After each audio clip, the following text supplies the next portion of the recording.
shadows painted on faces, traces of romance in our hands, heaven's holding a half moon, shining just for us. Let's slip off to a sand dune real soon, kick up a little dust. Come on, cactus is our friend. He'll point out the way. Come on, till the evening ends.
Hi, everybody. Hi, everybody. Ooh, that's a nice, lively crowd. We have basically a full house, don't we? We have officially a sold-out house. There were a few people whose flights got canceled. Yes. Yes, we want to thank everyone who skated, or slipped their way here to fill their seat and sell out the house this evening. I'm so delighted to be co-hosting with Ava Chen. Ava is such a warm and lovely person, and she's such a fantastic writer. And Seriously Entertaining is about writers and about how writers think about their writing and how their writing shapes the world. Yeah. So I am Ava Chen. I'm a writer and a professor and an author, and I'm your co-host this evening with Allison. And I'm thrilled to be here with you all. So the theme for the evening is it's not me, it's you. And I think we've all probably had times in our lives when we wanted to utter that. We think about this. I think about this a lot in terms of writing, because something that's labeled nonfiction or something's labeled fiction, and then you think, well, is that true or untrue? And I just want to read you a beautiful paragraph from Ava Chen's book, Mott Street. Oh, I didn't know she was going to do this. Go on. It is a general rule of thumb among the researchers and historians alike that it is the written record that is the gold standard, and the family stories that are long on twisted falsehoods, embellishments, and tall tales. But when you're a Chinese in America with roots that stretch back to the exclusion era, it is the historical record that is a fabulous fabrication, and the oral stories passed down from generation to generation like rare evolving heirlooms that ultimately hold the keys to the truth. Thank you.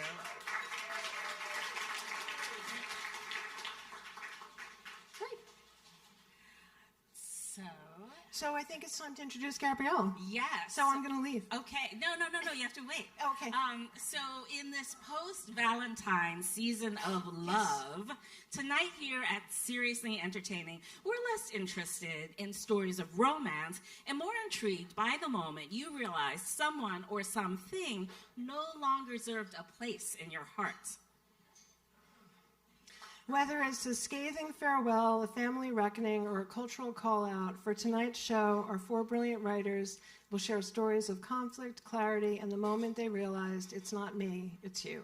So, think breakups, family estrangements, and uncovering difficult truths.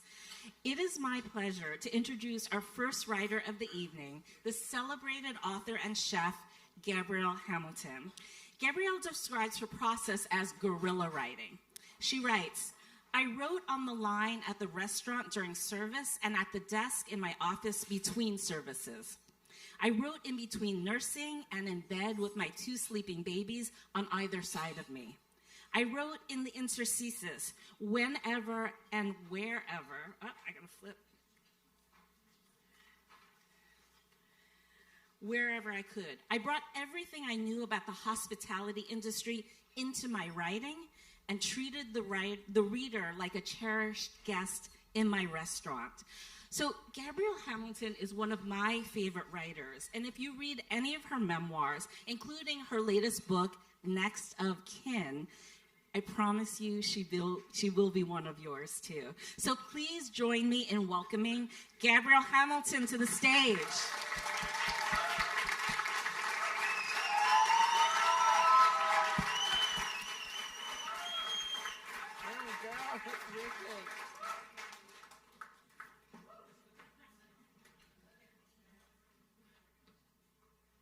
A little safety net down there. Here we go. Okay. It's not about food, but there's some lunch at the end, I think. Okay. So this is really about the first time I stole the car. And the car is a brand new 1978 metallic green, 109 horsepower,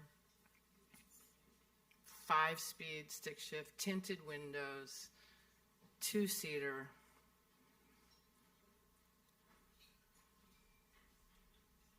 It's a Volkswagen Scirocco. And all of that is true about the engine and everything, but what's most incredible to me and breathtaking is the privacy. When I thunk that door shut and I'm in the capsule, I feel total freedom take over my body. I'm about to be 13. I'm the baby. I'm the youngest of 5 children. I'm not allowed to do anything by myself. I can't make decisions about what I'm going to eat, what I'm going to wear. I can't stay up late. I can't eat at McDonald's. I'm not allowed to wear short shorts. And here I am in the driver's seat. Moving this car, however, this is a whole new situation for me. I have only ever, up until this point, moved a 3-speed Schwinn bicycle and the lawnmower. And so it's kind of a violent beginning because it's in gear, which I didn't realize. And when you turn it on, there's a violent lurching kind of toward the back wall of the garage.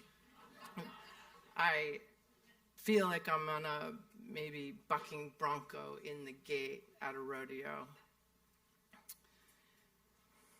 But it's all about the clutch, which I finally figure out. So once you're out on the open road, it's all about the clutch. This will get you out of the driveway and on to the open road. And once you're there and you push it in all the time, which quiets all things, there you are with the radio, David Bowie on the radio, your arm out the window, the tinted black windows, and then you get a little comfortable, you get maybe into 3rd gear, and you push the lighter in and bring that sort of red coil to the end of your cigarette.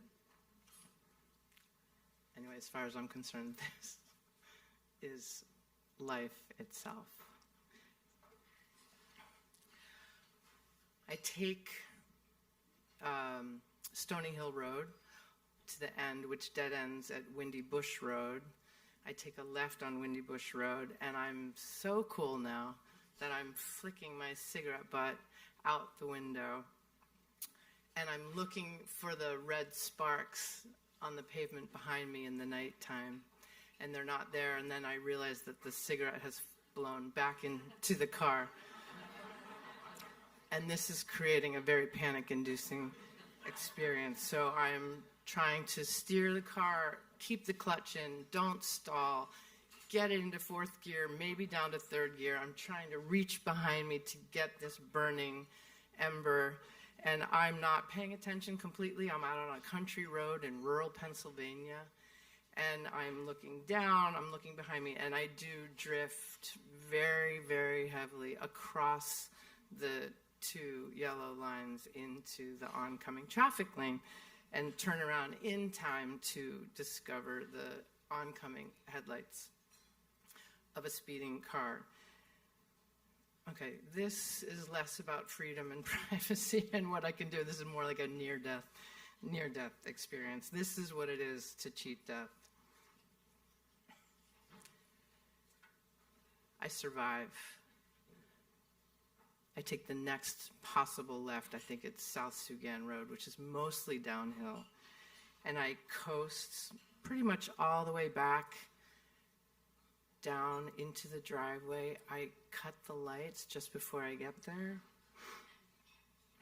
I turn off the engine, I cut the engine, and I roll as quietly as I can back into the gravel of the driveway and sit back in the car and let this pumping adrenaline drip out of my body. And this is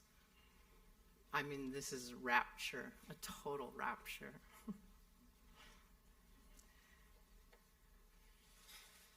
This is my dad's car. This is not my car. This is my dad's car. But he's not home, and he actually hasn't been in quite a few days. this guy, he's having a little bit of trouble, maybe some financial trouble. And he's kind of hiding in New York City. He's just gotten divorced. Our mother, his wife, has left him. She's left us too, I guess. And he's kind of saddled with two preteen, teenage children, my older brother. And he doesn't know what to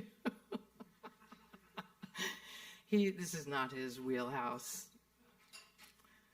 The older kids have moved on. They know what they're doing. The older siblings have been arranged sort of naturally. They're at college, etc.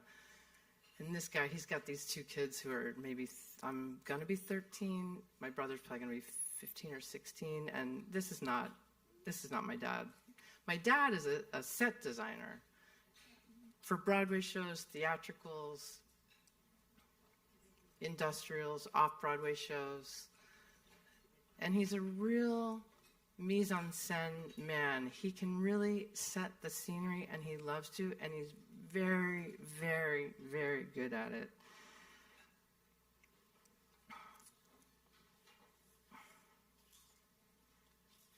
He's also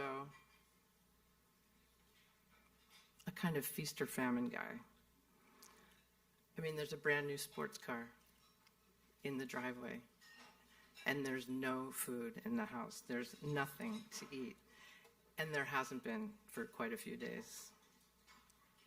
But when he's flush, he loves champagne on the table. He loves a long table, a luncheon, a cast of characters. He likes it colorful, raucous, entertaining.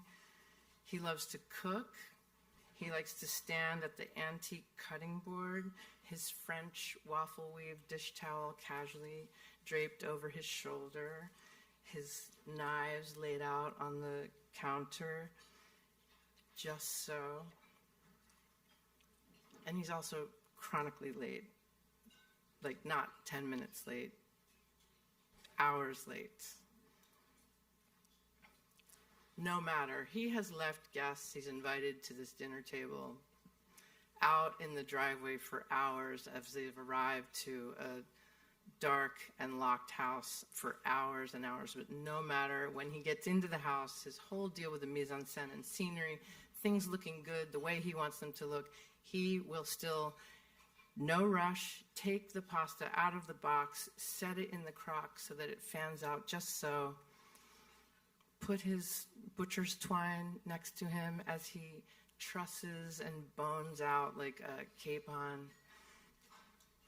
And those capons, quite honestly, even though they have arrived at the table with a kind of perfect burnished exterior, they have often been raw and cold and pink inside because he just keeps chronically running out of time. But this is the famine season. This stealing the car for the first time. The house is a kind of, we're in the famine times. And I wake up in this house that's been emptied through divorce and departure, and it's kind of a barn floor after the reaping. And I wander around in this house where there's no food, and I'm opening cabinets and looking in drawers, and there are no guardrails in this house. There is no chaperone. There are no curfews. There's no food. And I find myself in the kitchen, and I happen to open a utility drawer by the stove.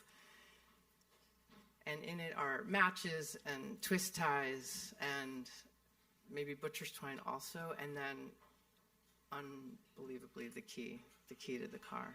The key to the car that is right at this time in the driveway, while my mother, who has had enough of us, apparently, has moved 4 states away. She's in the Northeast Kingdom of Vermont.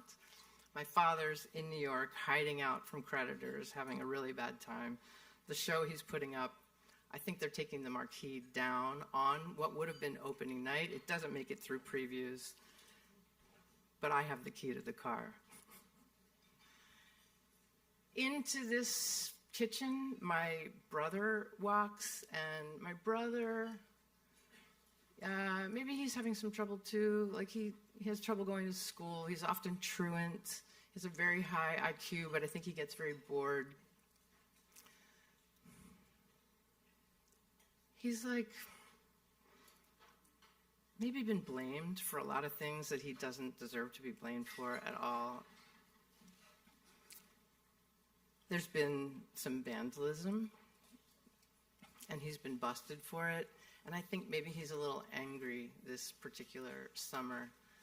And I don't know what my problem is. I think maybe I'm like a team player, or I feel exuberant. I've just discovered the key to the car, and I feel like sharing it. So I'm sharing the game. I'm like, dude, look what I found. I'm opening the drawer. Look at what I found, the key to the car. And this brother, he takes that key right out of the fucking drawer and puts it in his own pants pocket and drives off with the car. And with it, everything that I want, that I am, my adulthood, my autonomy, my freedom. And I feel like I'm never, ever, ever going to get these things back.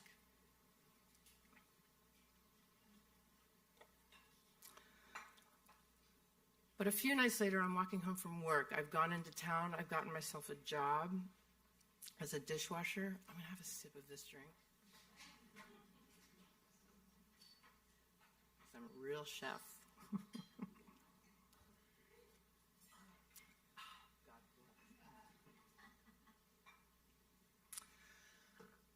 I get a job as a dishwasher. I'm walking home from work.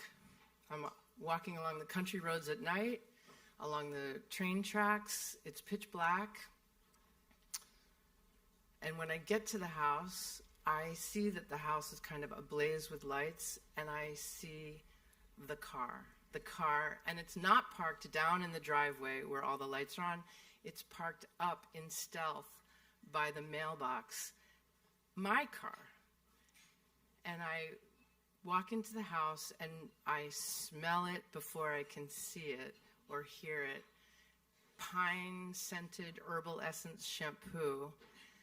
And I know, I creep upstairs, and he's in the shower lathering. And I creep down the hallway, and his clothes are in a pile at the end of the corridor. I rifle through the pockets. I find the key, and I run. I mean, but like a cat, silently running down the hallway, down the stairs, through the kitchen, up, into the car. And I'm stealing the car now for the second time. And this time is like, vengeance. It's righteousness. It's total justice is being served. I am the meek, and I shall inherit the earth. It's David and Goliath, and also finders keepers, motherfucker.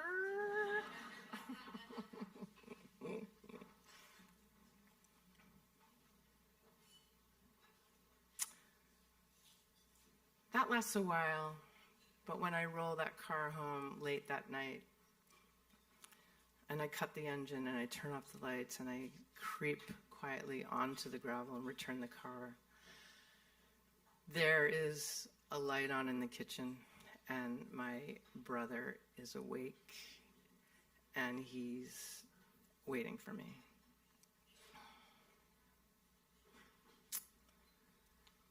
Which we're going to skip this part because this is a family restaurant. No, it's a joke. It's a joke.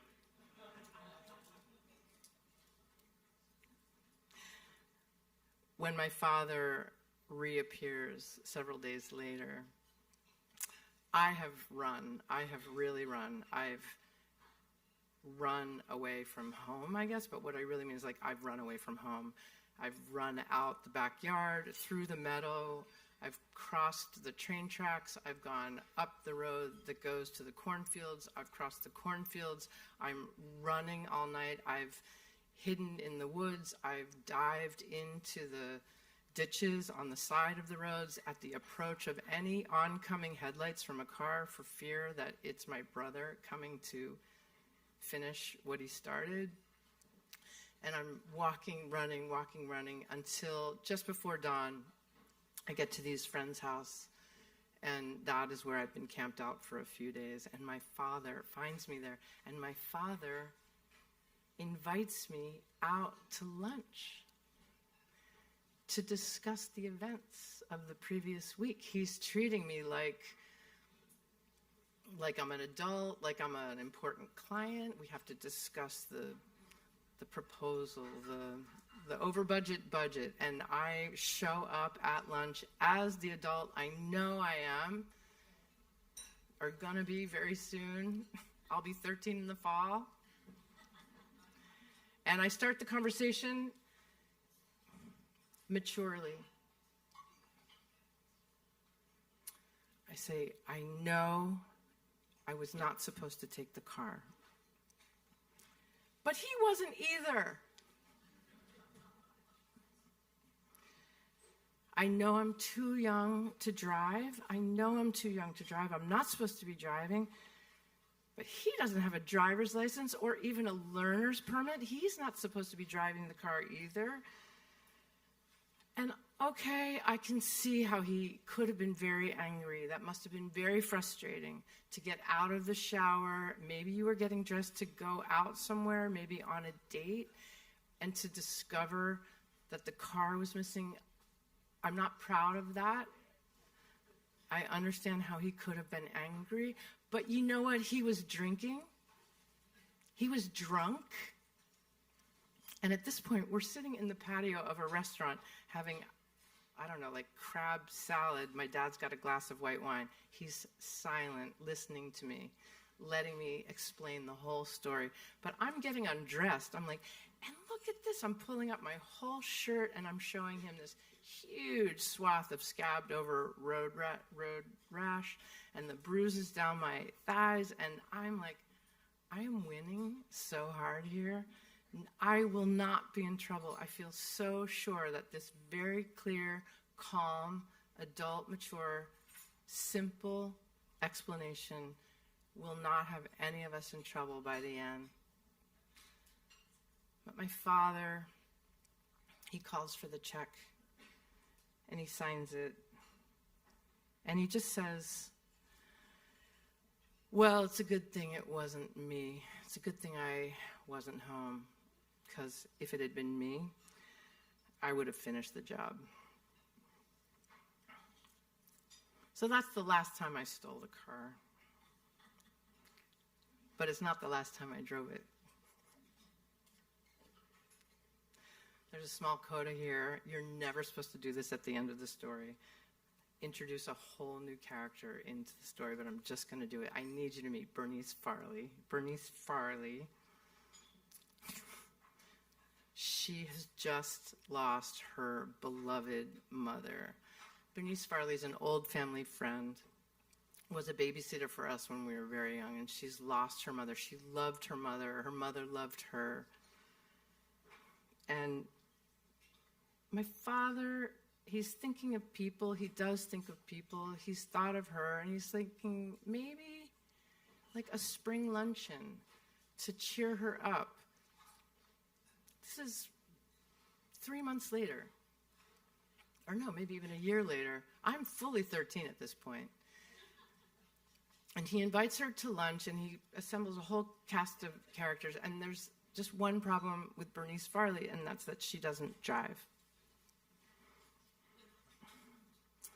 But my father says, no matter, I will come and pick you up. It's very generous. I will come and get you. He does. This puts him in the weeds. He's always in the weeds. And now he's extra in the weeds. He's gone to pick up Bernice Farley, who lives in maybe Yardley, which is like 3 towns away. And he's enlisted me to help him out and hold down the fort. So while he's gone, I'm like picking lettuces, and I'm receiving guests, and I'm setting the table and washing the dishes. And sure enough, he's deep, deep, deep in the weeds. But when they get back, he sets the table, everyone moves in, And within fucking minutes of the first course, Bernice is crying. She is bereft. She is crying uncontrollably, sobbing. And now this party, this play that my father has set the stage for is going in a very different direction. And his face is rather grim. And he's maybe forgotten about stage whisper. So he's like, get the cane. Somebody get the cane at the dinner table as he's picking up some plates to clear the first course. He means this, seriously, in the vaudevillian sense, like get the bad act off the stage, not as in like, let's beat the lights out of her. He's not a violent guy. And I am up from the table. I'm helping to clear. I meet him in the kitchen. He's pulling his capons out of the oven. He's scraping fettuccine into the garbage can. And he reaches into the utility drawer by the stove and hands me the key and says, get her out of here. Drive her home. And I'm like, with the key, I'm going to drive the car again, and I'm now a full 13-year-old adult, and I say, okay, now Dad, let's talk this over. What am I supposed to do if I get pulled over by the cops? What if I get lost between here and Yardley? I've never even made it on my own past, like Doylestown. And he's got the capon in his hands. He's headed back to the table for second course. She's sobbing in there. You can hear it. Am I supposed to say, Dad, like, you gave me permission? Or that you wanted me to do this and I'm allowed to do it? And he just says, no. Here's what you say. You say you had to leave in a hurry. You didn't grab your wallet. It was a total emergency. And it was Bernice. So thank you, Bernice Farley. Thank you, House of SpeakEasy.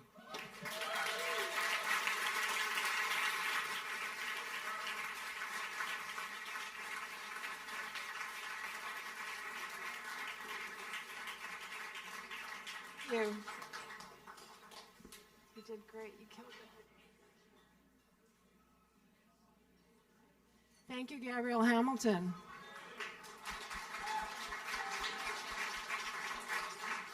I know you couldn't tell, but Gabrielle was nervous. It didn't help that I told her that for many frequent fans of Seriously Entertaining, Gabrielle Hamilton gave one of their favorite talks ever. So we put the pressure on her, but she did great. Next, we're going to hear from Paul Muldoon. And it is particularly spectacular when you have a writer who's a poet, for whom each word is so specifically chosen, and for whom punctuation is something that you can hear and feel. You know, when we're so thrilled that Paul accepted to speak, and we were preparing a love letter for him. It's the marketing that we put out, and we looked at Paul's CV. Walter Green, our fantastic marketing manager up in the booth, doing a great job with everything. And we looked at Paul's incredibly long CV. And, you know, I know that people have a short attention span, and I thought we're going to have to swift this up. But when you look at the things that are in Paul Muldoon's CV, there is nothing to take out. Anyway, you can read about it, his incredible accolades and his career, but in the House of SpeakEasy tradition, we love writers to share their own stories in their own words. So here is Paul Muldoon.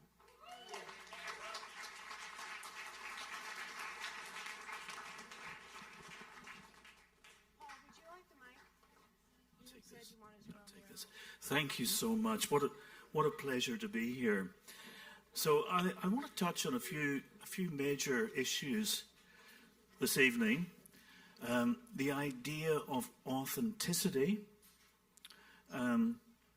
Native Americans, the first people of Canada, Yeats.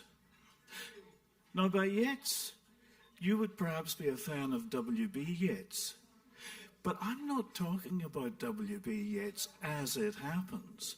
I'm talking about Rowdy Yeats, if you recall him, the character played by Clint Eastwood in Rawhide. Now we're talking. We'll talk about W.B. later.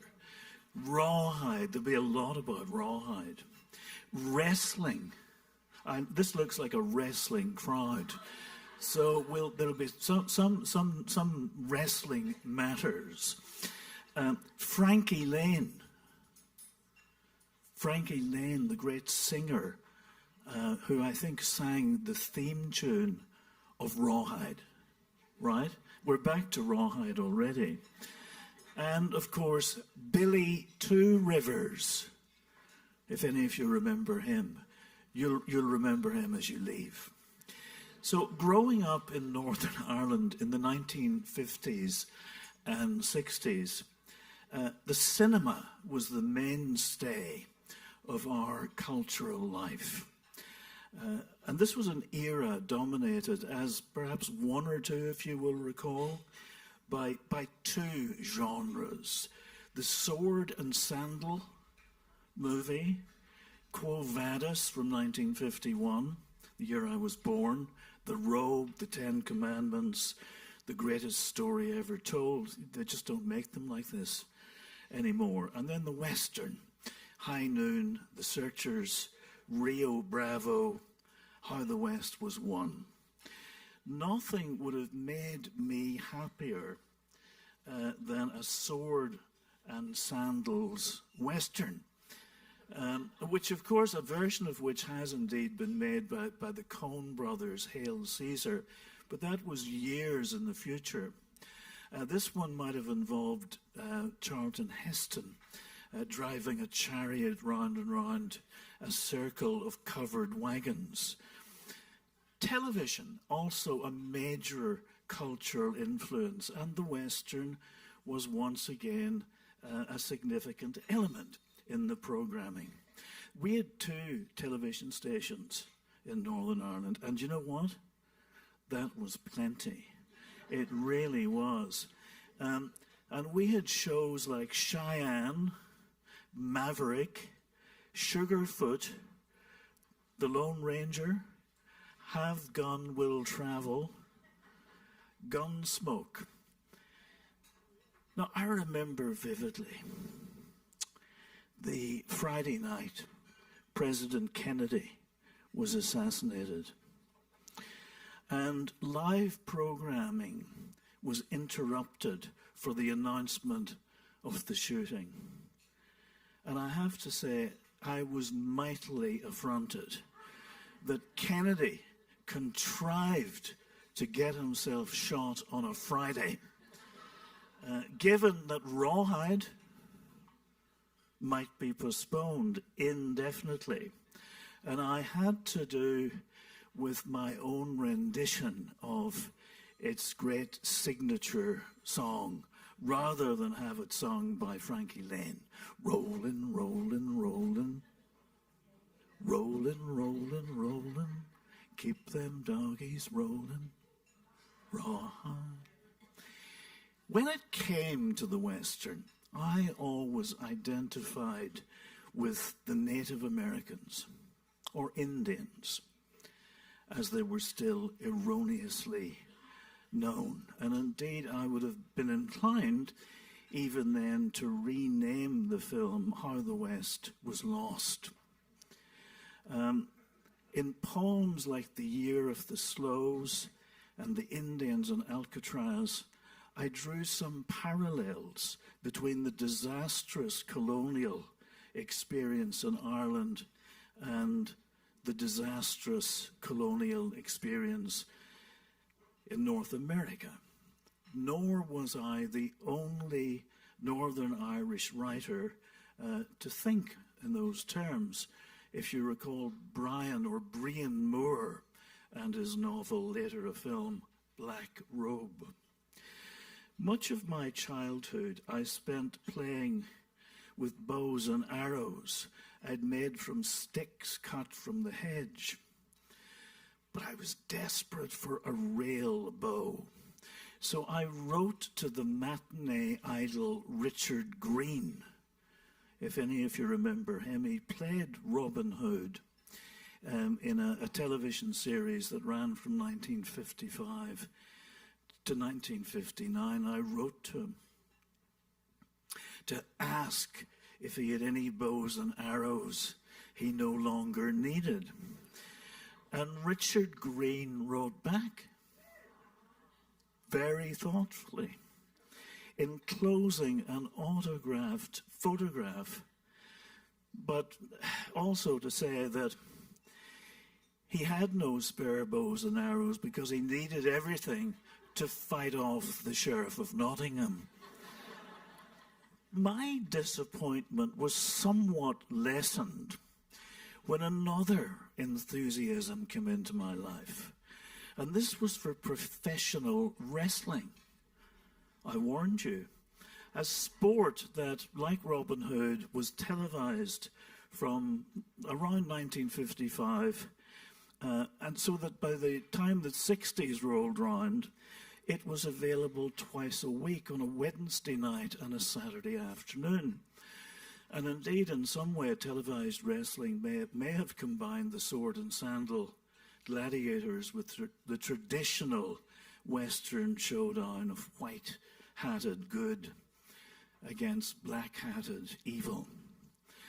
Another very appealing aspect of televised wrestling was that this was a passion, one of the few perhaps, that I was able to share with my father.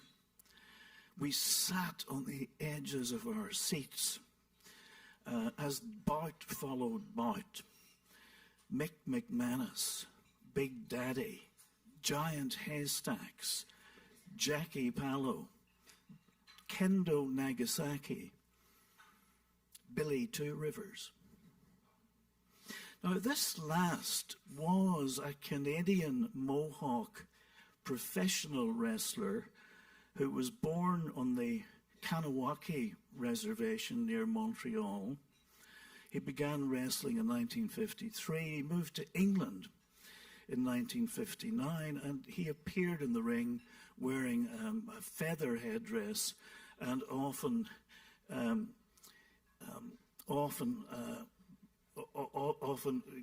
involving a war dance. So I wrote a poem, as it turned out, about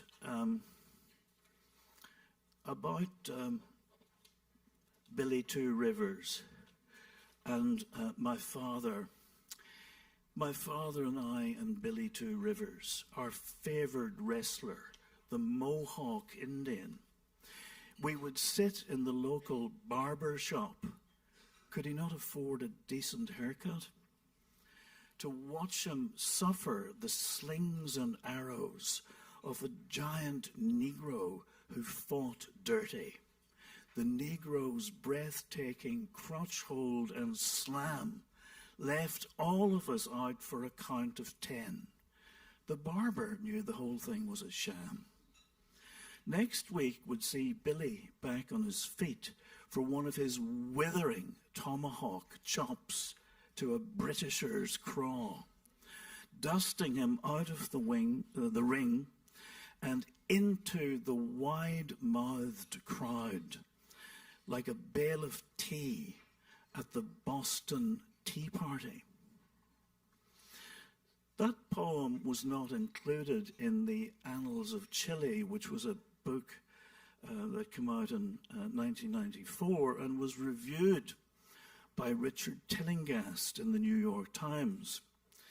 But the poem was mentioned by Tillinghast in passing, and that mention was enough to inspire a disgruntled reader, Regina Harrison, to write in a letter published in the Times on January 1st, 1995, and I'm going to read from it. In Richard Tillinghast's review of the Annals of Chile, reference is made to the Mohawk wrestler Billy Two Rivers. Mr. Tillinghast suggests that Mr. Muldoon's poem, specifically a line referring to the Boston Tea Party, is meant to make the reader question this Indian's identity, which may be no more genuine than the sport of professional wrestling, and the nature of cross-cultural identity. And she continues, while cross-cultural identity is indeed a subject deserving of much intellectual wrestling, I would like to point out that Billy Two Rivers, a former wrestler, is indeed a Mohawk Indian, registered at the reserve of Kanawaki near Montreal. Furthermore, not only is Mr. Two Rivers on the band roll, but he has also served as an elected chief for several years and has earned much respect, both in the Mohawk community and in the larger surrounding area. At Kanawaki, as at many other Indian communities, issues of identity and membership are vitally important, and to question the identity of one of their leading community figures, insulting both to Chief Two Rivers and to the Mohawk Nation. Now, I'm pretty sure that if Regina Harrison had been writing 10 years later, in 2005, say, or 20 years later in 2015, her main concern would probably have been identity politics or identity poetics. Would I, as a mere white bog trotter, have the right to fold Billy Two Rivers' story into my own? In any case, Regina Harrison continues, I have not read Mr. Muldoon's poem. And so, which always puts one in a very strong position. So I do not know if his intention truly was to question the identity of Billy Two Rivers, or whether that was merely Mr. Tillinghast's interpretation. If the former, then Mr. Muldoon was a treacherous fan. If the latter, I hope that this letter may contribute to Mr. Tillinghast's understanding of the poem. Either way, I think that Chief Two Rivers and the Mohawks of Kanawaki are owed an apology. Regina Harrison, Montreal. Now, one of my next brushes with greatness was, believe it or not, with Frankie Lane, the singer of the Rawhide theme. And he wrote to me out of the blue, asking about the possibility of my co-writing a song with him. Can you imagine that? A letter from Frankie Lane. Where I come from, in the poetry world, for example, in Northern Ireland, in early October, basically one did not answer the phone, because there was a very strong chance that someone would be on the phone telling you that you just won the Nobel Prize. So one didn't answer the phone. So I thought, of course, that this was somebody pulling my leg. And I ignored the letter for a week, a month, 6 months. And by the time I thought of responding to Frankie Lane, it turned out that he'd moved on to the great Roundup in the Sky, which is one of the great sadnesses of my life. And, by the way, a lesson for one and all, if you don't mind my saying, answer your mail. So anyway, what with all the excitement about Frankie Lane, I'd pretty much forgotten about Billy Two Rivers until his name came up in 2017 in relation to my friend Van Morrison's album, Roll with the Punches, if any of you remember that. And after learning that an action shot of himself would be featured on the cover of Roll with the Punches, Billy Two Rivers sued Van Morrison and his record label because they hadn't asked permission, not unreasonable, to use his image. The case was settled out of court. But for the purposes of this evening, you might be amused to know that among Billy Two Rivers' claims to fame was that he had appeared in a number of films. Bruce Beresford's version of Brian Moore's Black Robe being one of them.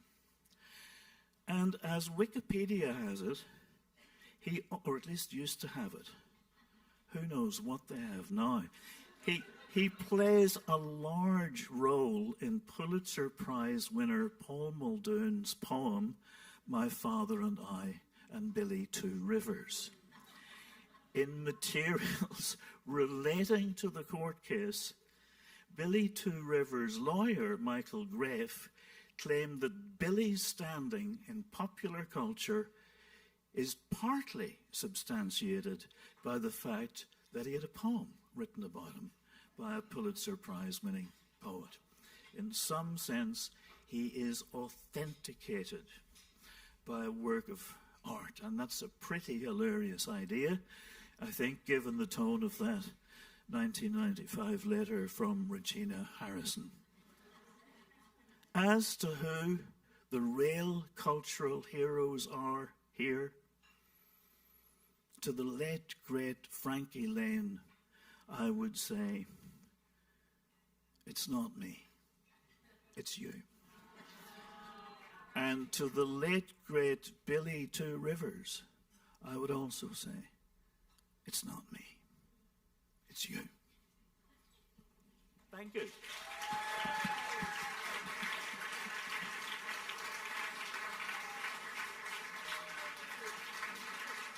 Thank you, Paul Muldoon.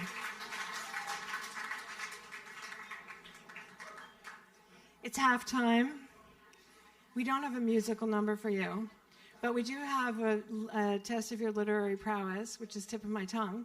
And to introduce that to you will be Kelly Jean Fitzsimmons, who put this book together. It's a book about storytelling other people's stories. Kelly Jean is a writer based in Astoria. She's been working with House of SpeakEasy for many years. She brings our work into schools. She helps students to think about who they want to become before they write their grade essay. So rather than the grade essay simply being a task, it becomes an opportunity.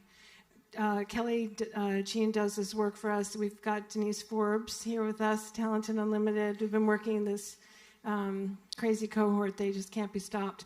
Anyway, it's such a joy to see the work that they do and to see students go from being fearful and intimidated about their futures and the act of self-definition to excited. So we are indebted to Denise Forbes, to Kelly Jean Fitzsimmons, and here she comes.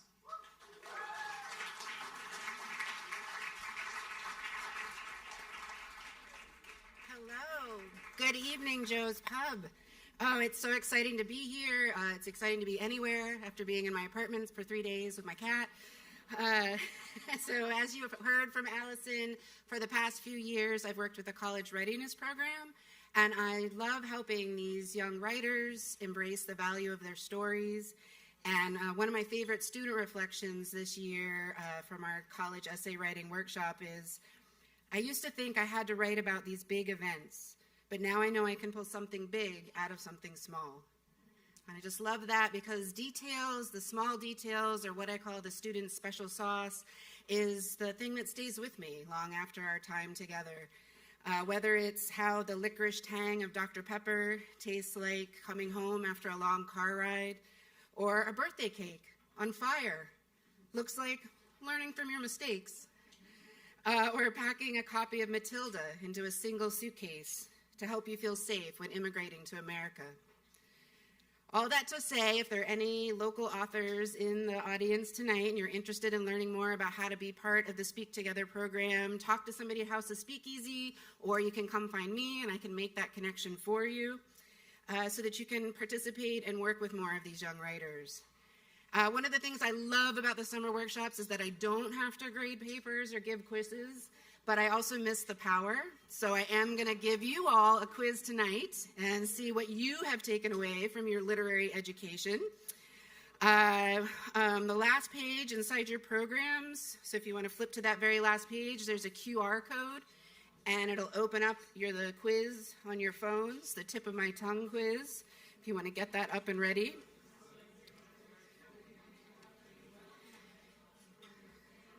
I feel like everybody's opening their blue books. We're about to test. And in line with this evening's theme, I'm going to read you 3 passages focused on famous feuds and love's cruel arrows. I've been instructed to dramatically perform these passages, so get ready. And then your challenge is to correctly fill out the author and the title of the piece. Is everybody ready? You have the quiz up on your phone. You'll have time to do it during intermission too. Although I will say right now, like I tell my students, please do not use your phones to Google any of these and cheat. Let's have fun, be in the moment, be in the room. All right, and everyone that answers correctly will get entered into a drawing to win a highly coveted prize, which is all of the books from, not all of their books, because, you know, that would take the whole bookmobile, but a book from each of the authors, a signed copy of their book from everyone that you're seeing tonight in a very special House of SpeakEasy tote bag. So let's start with the quiz. The first excerpt is, because misery and degradation and death, because misery and degradation and death and nothing that God, see dramatic, and nothing that God or Satan could inflict would have parted us, you of your own will did it. I have not broken your heart, you have broken it. And in breaking it, you have broken mine. So much the worse for me that I am strong. Do I want to live? What kind of living would it be when you, oh God, would you like to live with your soul in the grave? Quite topical. And we have the passages up here, just in case I brutalize them too much for you to understand. So you just need to fill out on that quiz the title and the author. And moving on, the second excerpt is, it was not perhaps the warmest friendship in the world. They would not send each other Christmas gift greetings, but they would not murder each other. That was friendship enough in this world, all that was needed. That was number 2. And finally, the third excerpt is, you walked into the party like you were walking onto a yacht. Your hat strategically dipped below one eye, your scarf, it was apricot. You had one eye in the mirror as you watched yourself gavotte. And all the girls dream that they'd be your partner, and, I'm not going to give it to you, such a, You probably think this song is about you,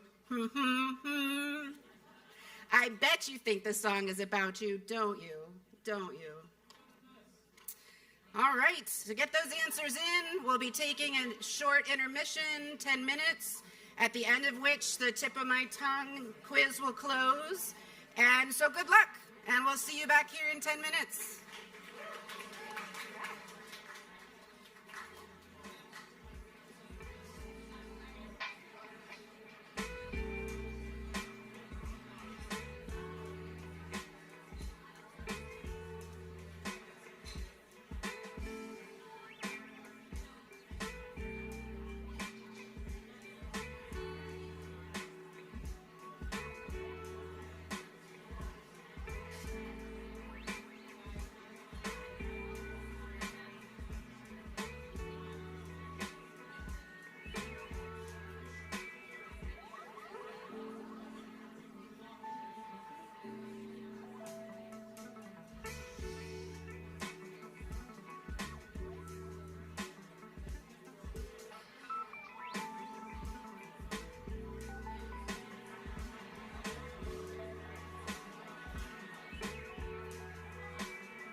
everybody. Is this on?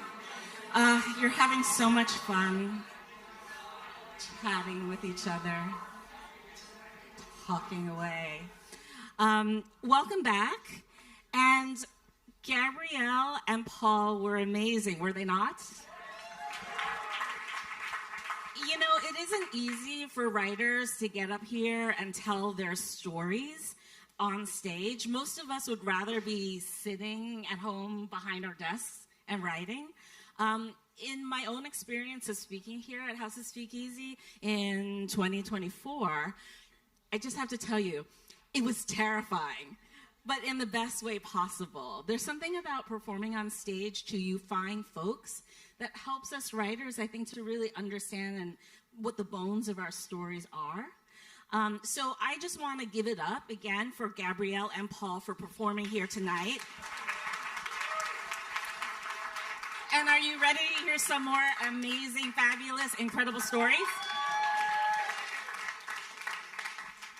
Thank you, Ava. We do have 2 more fantastic stories coming for you in the second half of the show.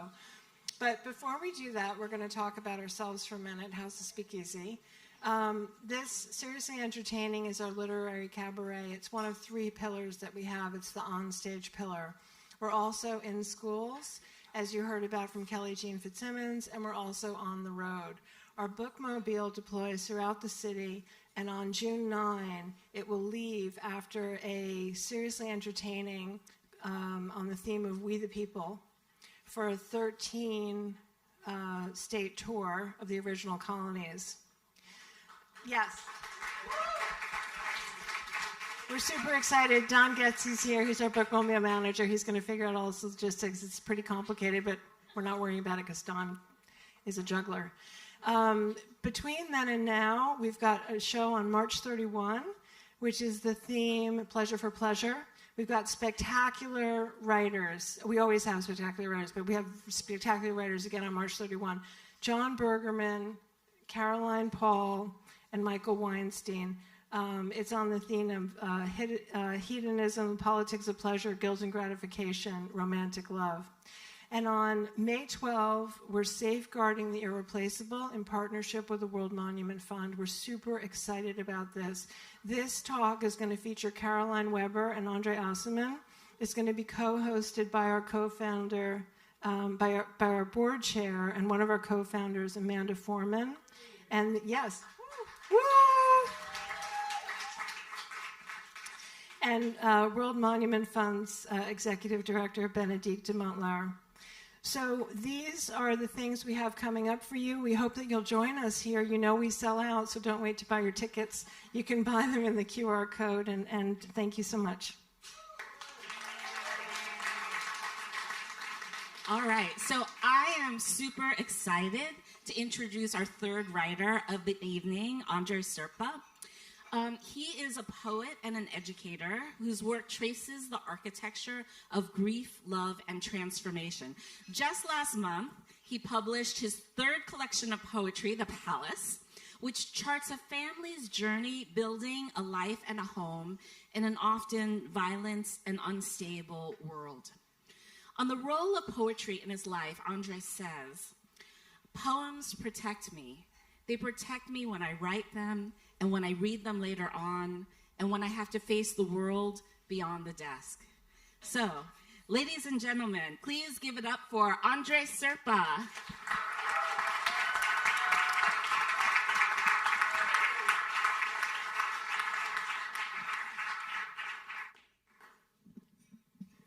everyone.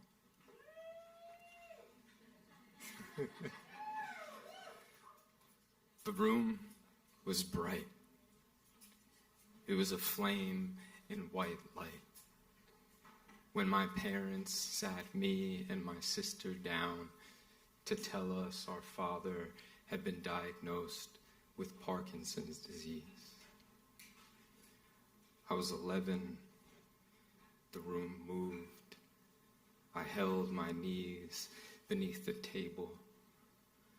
And when they were done, they asked if we had any questions. Does this mean you're going to die? No, I'm not going to die, my dad said. But change.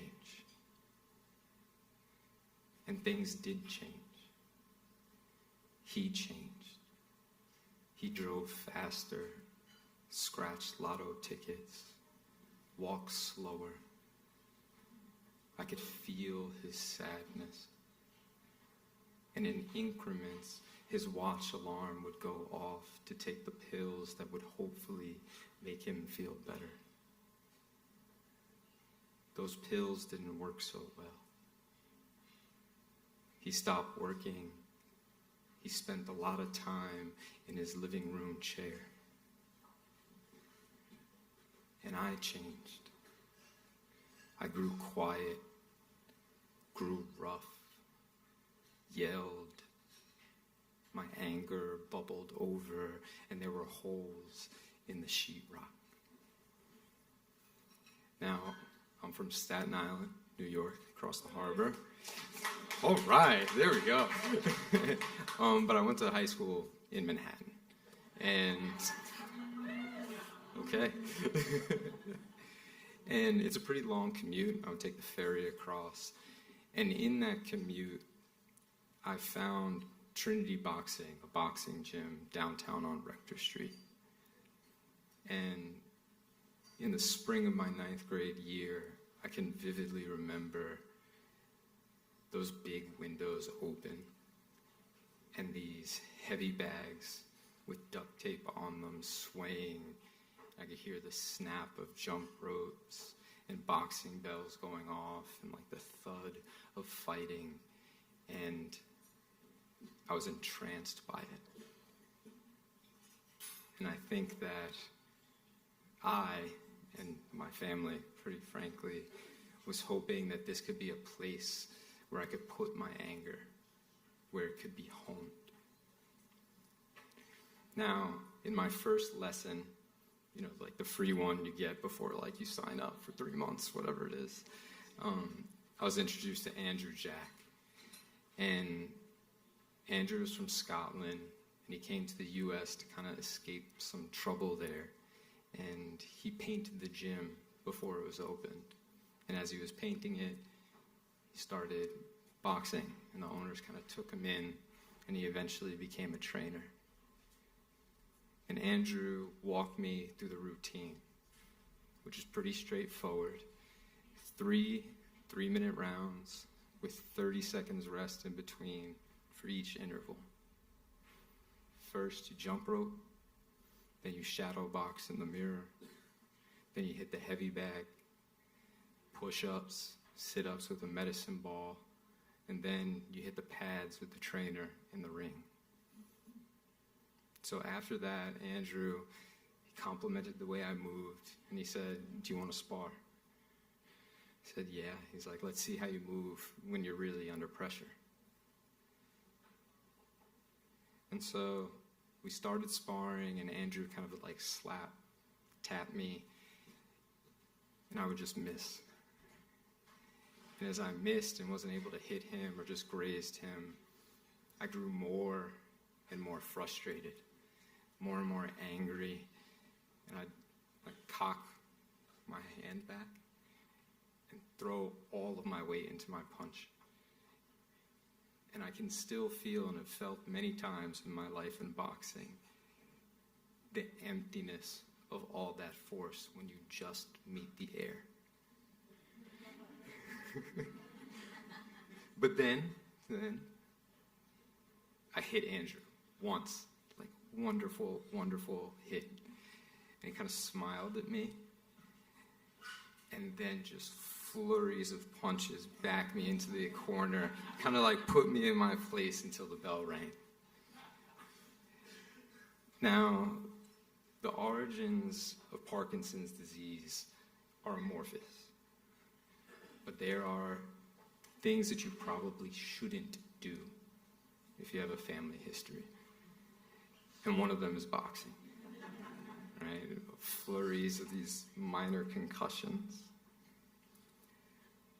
But the beauty of boxing, for me, is the way that time slows. that if you think about anything else outside of the ring, you are met with the force of another person bringing you back to the moment. And one thing that Andrew taught me, or tried to teach me and continually reminded me of, was to breathe. That in the ring, you need to relax. And that power, in fact, can come from lightness. Now, on my long commute homes, I would usually get home at night, and I'd find my dad in his living room chair.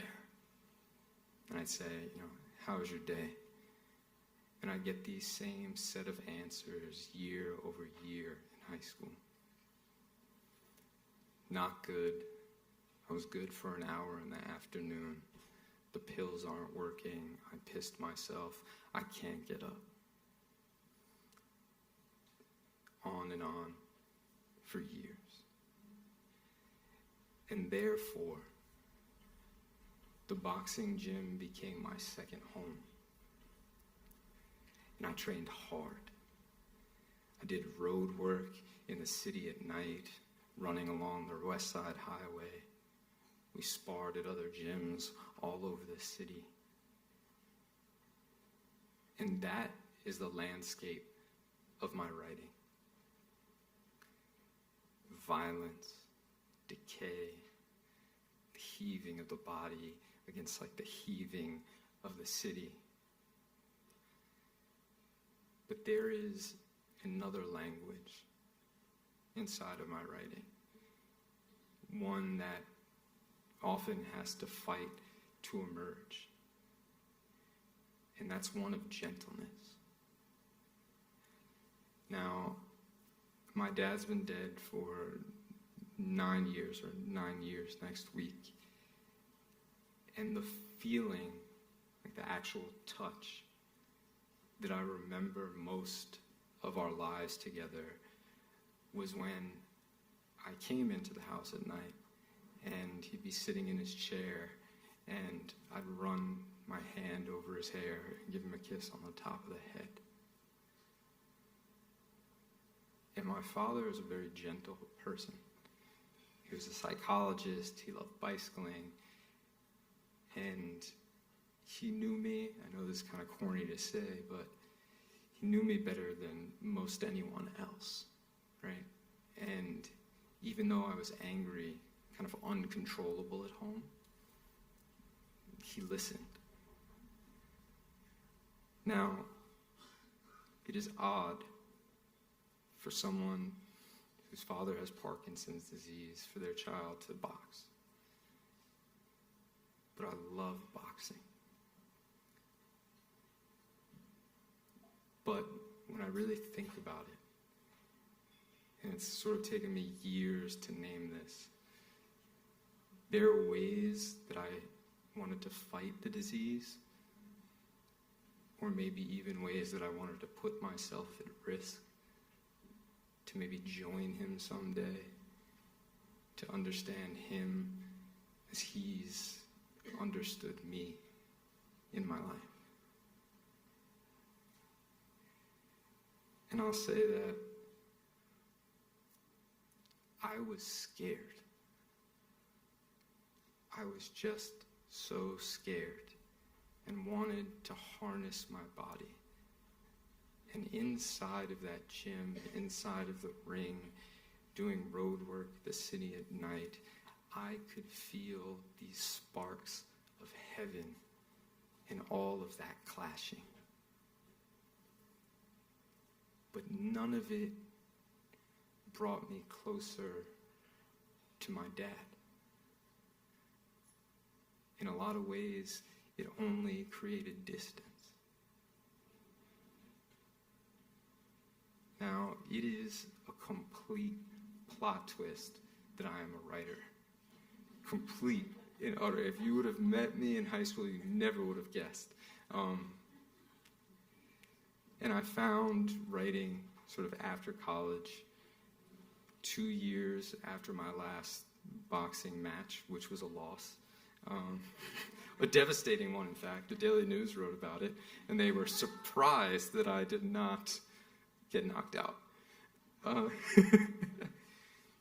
But in ways, writing is akin to boxing. I get very similar things from them. The process of slowing down time. I think about shadow boxing in the mirror, the rhythm of the speed bag, how I am so enveloped in the moment. All of that is also in the writing of poetry and its daily practice. And though I still love the language of destruction, the language that my father taught me, one of gentleness, brings me closer to everything that I love. So.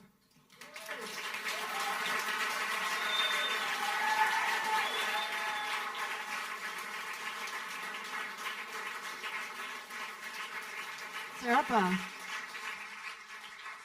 I think you can hear it, right? The poet's punctuation and the pause. It's so beautiful.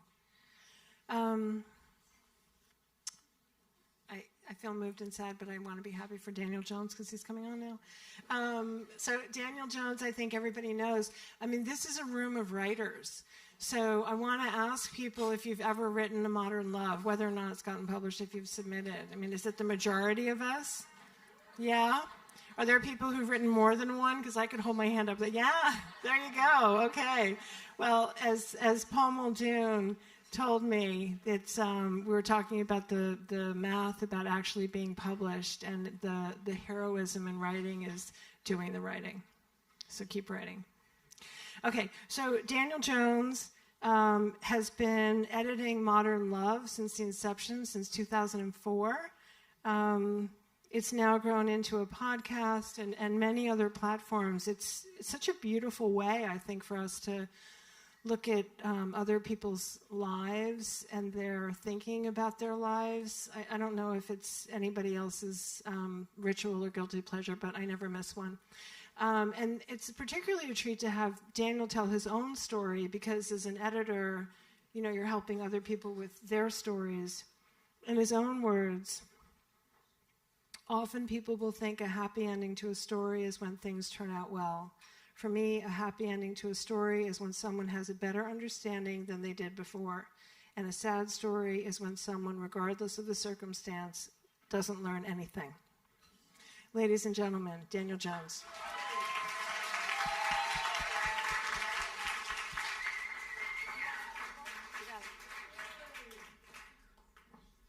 Hello.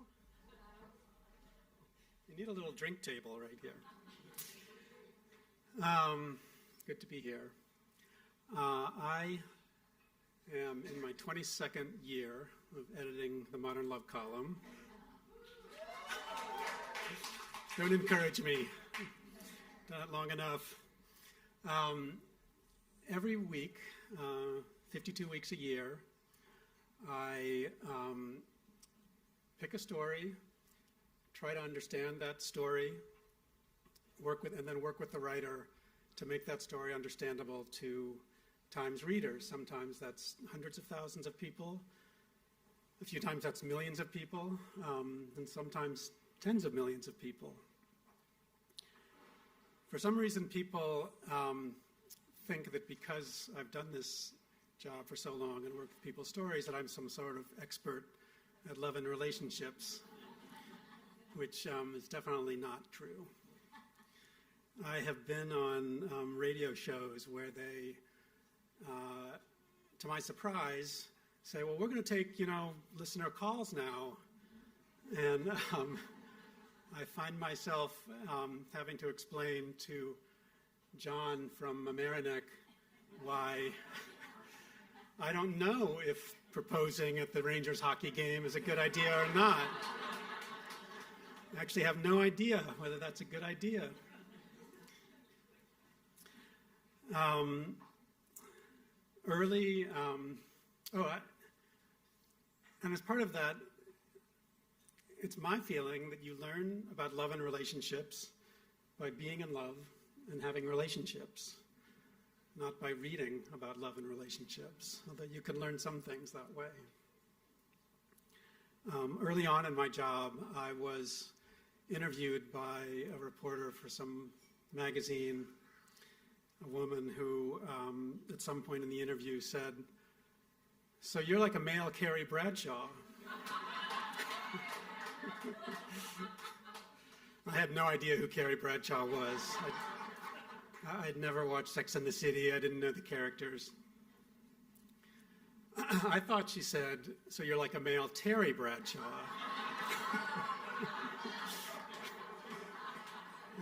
Terry Bradshaw, for those of you who don't know, was the quarterback for the Pittsburgh Steelers in the 1970s and 80s when I was a little kid growing up in Pittsburgh. And he was a big hero to me, and I don't mind being compared to him. But it was a little baffling to me that this reporter thought that I was a male Terry Bradshaw. First of all, Terry Bradshaw is male. He's a male Terry Bradshaw. And second of all, like, what would he know about editing personal essays about love and relationships? But maybe he knew more than me. He's been married 4 times. I've only been married once.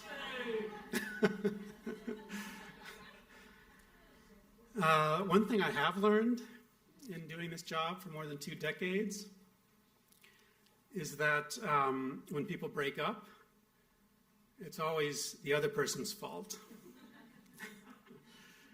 We get upwards of like 8,000 or 10,000 submissions a year. And along with the theme of tonight, the theme of most of those submissions is, it's not me, it's you. Actually, because most of those submissions are from women, the message is, it's not me, it's him. I was married for 30 years, almost 30 years. I separated about 4 years ago. If I were headline writing is kind of the most important thing, honestly, I do in my job these days. It's the only way in the digital age that we can get people to read our stories. If I was asked to write a headline for the story of my marriage, that headline would be, "We had a long, mostly good marriage. It's okay that it ended." I say that because I did write that headline for the story of my marriage. But I did not write the story of my marriage. My ex-wife did, in the opinion section of the New York Times.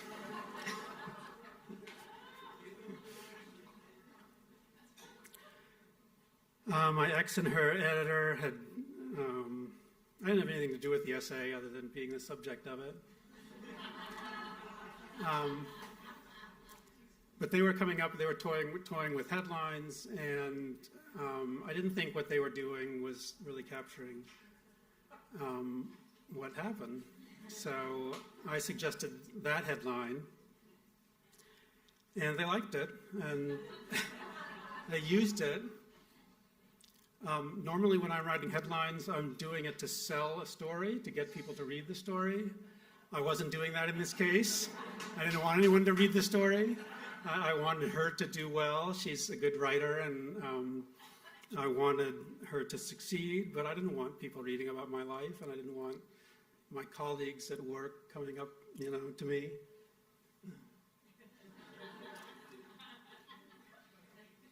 Sometimes you just need a drink. I didn't want my colleagues coming up and talking to me about it. I didn't want the publisher writing me a conciliatory note about it, which is actually what happened. But for better or worse, it did sell the story. The essay was a good essay. It was one of the most popular stories of the day in the New York Times. And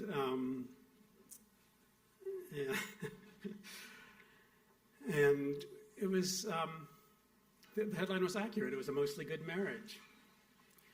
And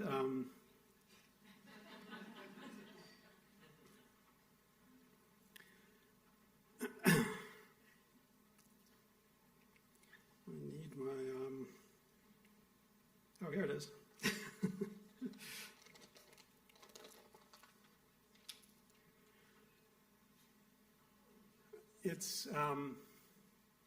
It's hard ending a marriage.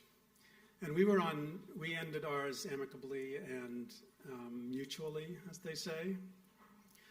But it's hard. I didn't know who I was outside of the marriage. My kids, even though they're well into adulthood, were upset about it. And I felt guilty about that. So in the aftermath of our separation, for the first time in my life, I started seeing a psychoanalyst. As in, I started dating a psychoanalyst.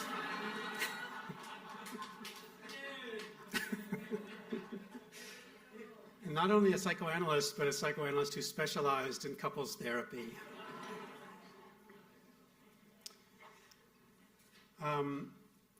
I told her right off the bat, I said, I'm kind of a mess.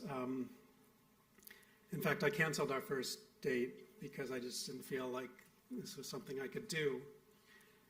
But we got together a couple months later, and I said, I'm kind of a mess, and I used this word. I said, I'm going to be kind of a project.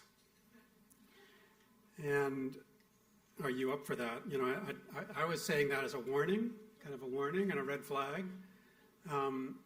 But she didn't see it as a red flag. She saw it as a good thing, which was really its own red flag, it turns out.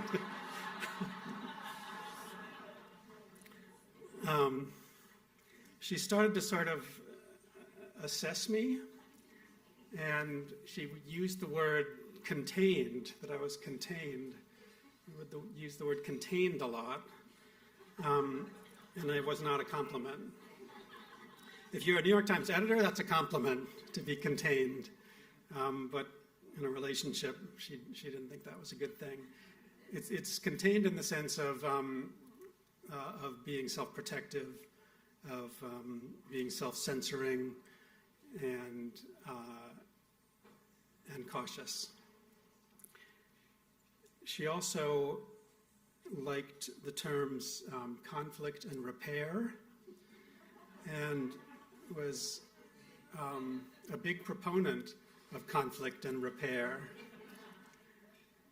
and thought that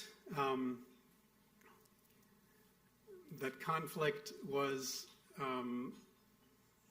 the real sort of driver of getting to know someone and getting deep in the relationship and really getting somewhere. And I have to say, I was on board for all of this. I didn't want to be so contained. The other term she used that was particularly scary was radical honesty. Radical honesty, which she admitted she wasn't very good at either, is saying whatever's on your mind, whatever you're feeling, bad or good, all the time, with your partner, and just really getting deep down into it together. And I couldn't really do that. Like, I would think about what I was going to say and what the impact would be. She was a little better at it.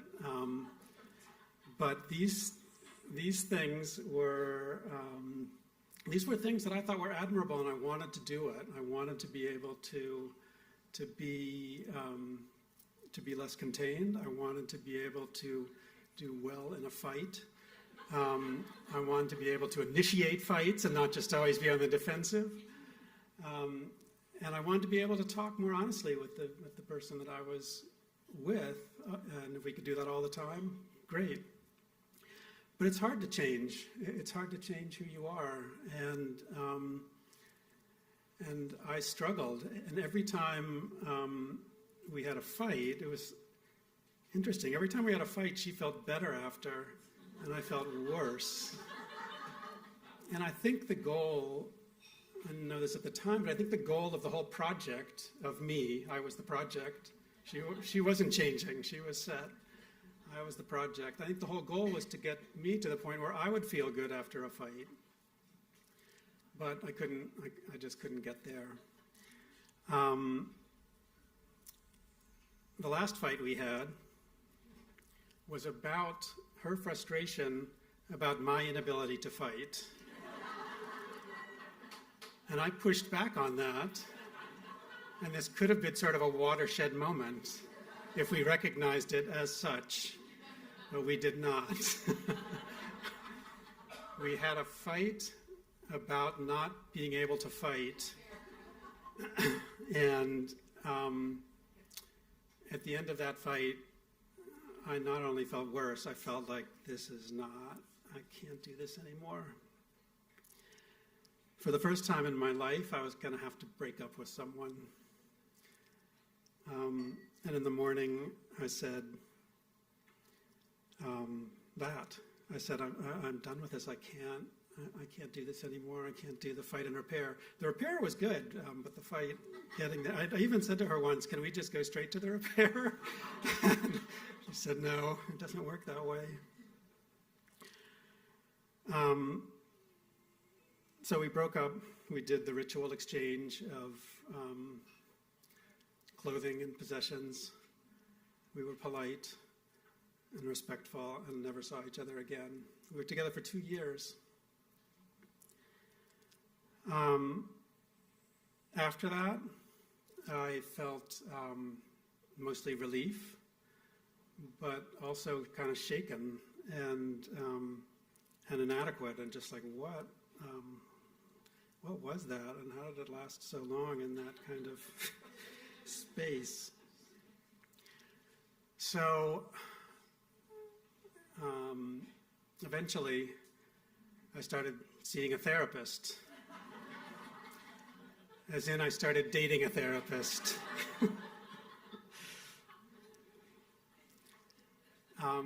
She has not used the word contained with me. She's actually newer to therapy, the therapy business. Doesn't act like she knows what she's doing or what should be done.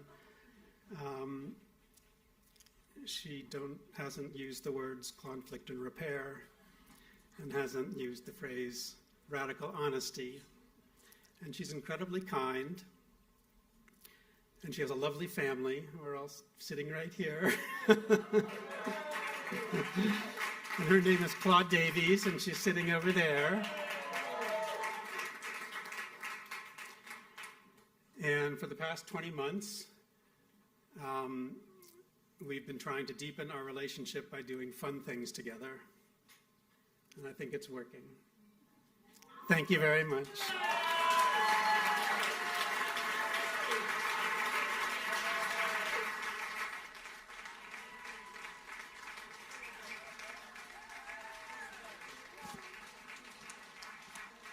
Thank you, Daniel Jones. Did he kill it?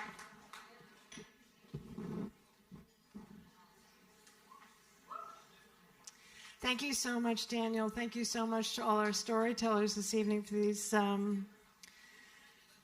things that we really have to think about, right? These insights. Yeah. And now it's time to see how you all performed to tonight's Tip of My Tongue quiz. So please welcome back to the stage our quiz master, Kelly Jean Fitzsimmons. I am back, and I do have to say I'm very proud of you all, because based on your answers, I can tell you didn't Google. Does that mean? I don't mean to be mean, but we did have one winner who we'll find out soon. But first, our first excerpt was a passage from Wuthering Heights by Emily Bronte. So not Wuthering Heights, but Wuthering Heights. And for our second excerpt, the title of the work is The Godfather. by Mario Puzo. And since that's the one that only one person got right, I know a lot of you are saying, oh, Maron, right now. And for our third and final excerpt, we all got that one. Will you all sing it with me? Class participation. 1, 2, 3. You're so vain. Yes. And the writer is Carly Simon. But thank you all for participating. But the one winner is Margarita. You know who you are, yes? So you can find a member of House of SpeakEasy at the book table and collect your prize. And thank you all for being a wonderful class. I had so much fun. Thank you so much. Congratulations, Margarita. We're going to ask the writers to come out and take a bow one more time. If you have to go, I understand it's a long way home. But the writers are going to come out. We're going to take one more bow.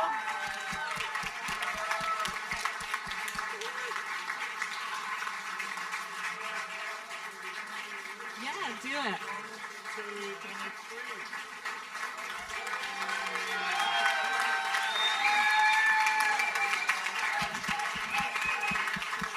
Excellent.